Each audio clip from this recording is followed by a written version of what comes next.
Hello everyone, welcome to Trend Talks. Today I have the pleasure to speak with Bernard Prouvost. He is from France and the founder and chairman of Ciel Terre. The company is a pioneer and well known for its technology and project developments in floating PV projects. And Bernard has been an entrepreneur for almost all his career and dedicated to renewable energy since the year 2000. First by developing wind turbine farms in France, later on from 2006 until now into project development with solar arrays, and he started on large roof applications, but now is fully dedicated to floating photovoltaic projects on water reservoirs. Welcome, Bernard. Thank you very much, Edwin. Bernard, what is your outlook on the market development for floating solar in this year and next year? It's definitely a great surge on this market. We started in that end, the market did not exist at all, so it's only 10 years ago. In 2013, we installed our first 1 megawatt plant in Japan. Now, 6 years later, last year, we installed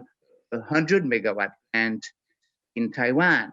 And this year, we are going to install 200 megawatt plants in Asia, one in China, one in Southeast Asia. So it shows how much is the interest of investors, clients for this type of solar arrays, because it solves a major issue, that is finding large land for big projects. We would prefer that there would be more projects of 20, 50 megawatts.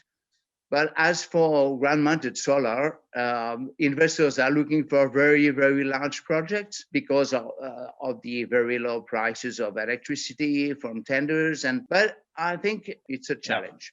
Mm-hmm. And do you have any numbers on the total volume of the market floating globally? Well, it's very difficult exactly to say. For this year, of course, there are many announcements of large projects. Those large projects take a lot of time to become reality.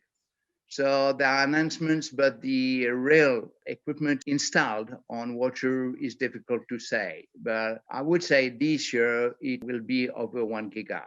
I'm pretty sure.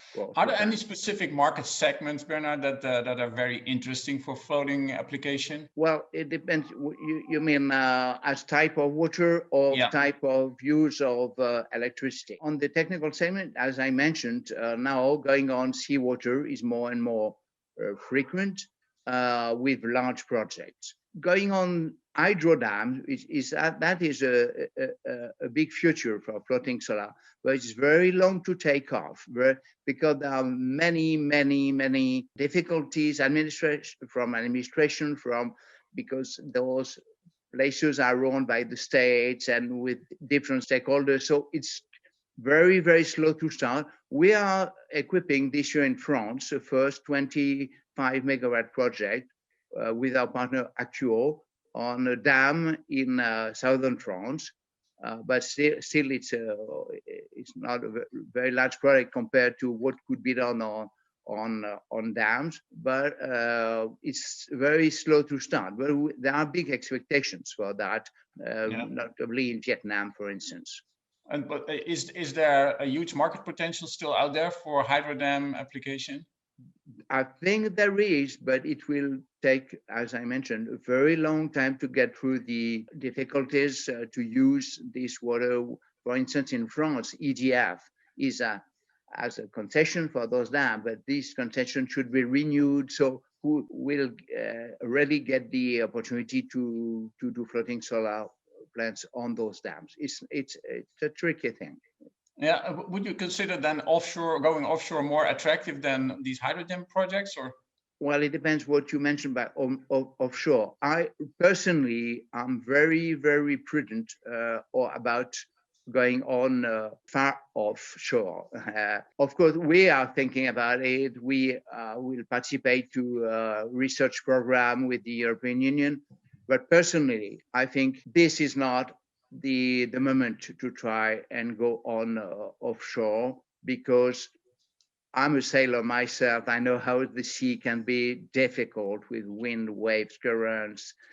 And would it be a really good idea to put a gigawatt-sized plant which is more than 1,000 hectares on water with problems with fishermen, problem with navigation. It's fine to put wind turbines on water, but solar equipment, solar plants that are very large, that really is a problem for other users of the sea. Well, that comes with a lot of learnings. My question would be then, Bernard, you must have a lot of learnings and mistakes that you should avoid when developing a floating solar project.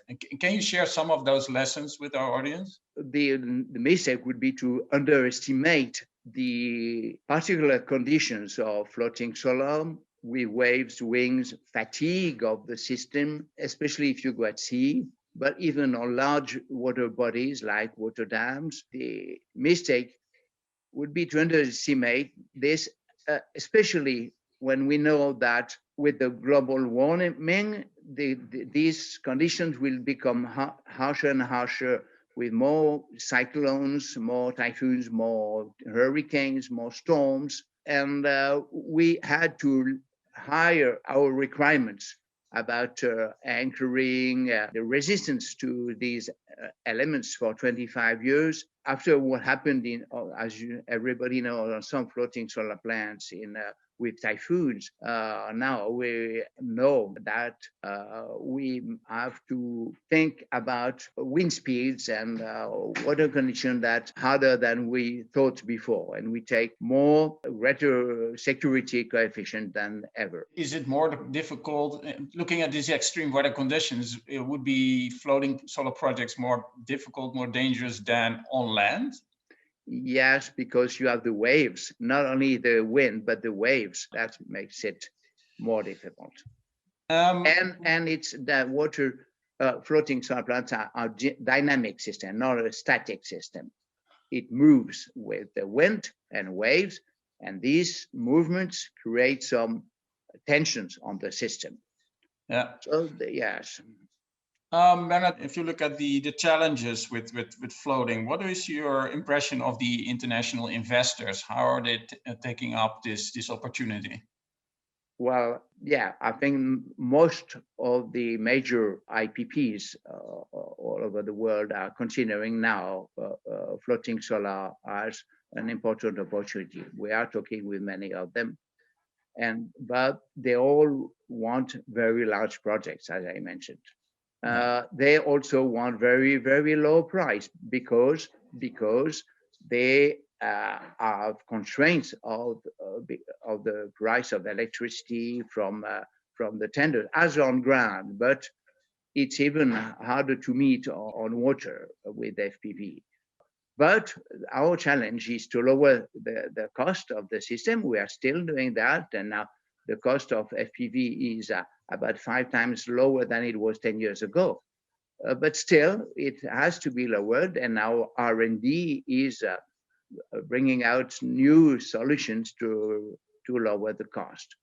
But it's also an industrial issue. We have to build very large capacity to supply the market with those floating systems. And up to now, we could find capacity on the market with O&M manufacturers, but now we have to install our own manufacturers. We are doing, for instance, in India, or we may do in Europe. Okay. Bernard, I would like to thank you for this interview and the content that you shared with us. And I look forward to meeting you in person at some of our next events. Thank you very much. It will be with pleasure. Thank you, Edwin. Bye-bye. Bye-bye.